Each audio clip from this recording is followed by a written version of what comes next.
Magandang tanghali po.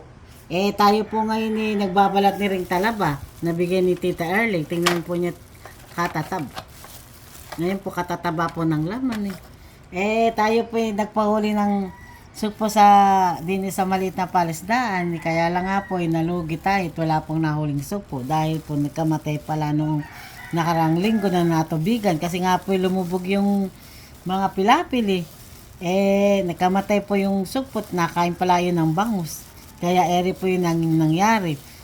Hipong swahi po ang ating nahuli. At eri nilang po yung aming uulamin ngayong tanghali at nang kami makabawi-bawi sa lugi. Dadaan na lang namin sa kain. Saka eri alimasag. Tingnan naman yung alimasag. Eri galing sa dagat daw Pumasok na dahil nga sa laki ng tubig. Umaapaw yung mga palisdaan Marami yung dahil sa dahil sa laki ng tubig kaya ering alimasag na galing sa dagat napupunta pa rin sa bukid.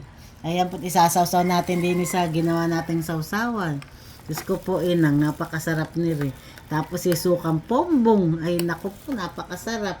Eri pa po ring ating talaba. Ganito lang po ring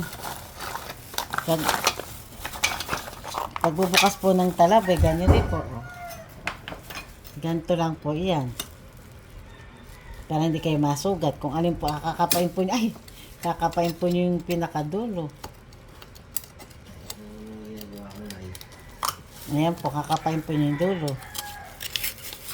tapos po ganyan lang po. Ayan na po. Ayan po kataba po.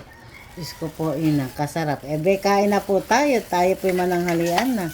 Salamat po. Like and follow na lang po dun sa aking YouTube channel. At din po sa aking mga reels at aking yung mga video vlog ko po. At nang ako naman po kumita at makabawi din sa lugi, sa bangus at saka din sa mga sugpo. Saka diyan sa limango na nawala sa palisdaan nagkamatay follow and share na lang po ninyo ng kumita makabawi man lang sa inyo. Marami pong salamat.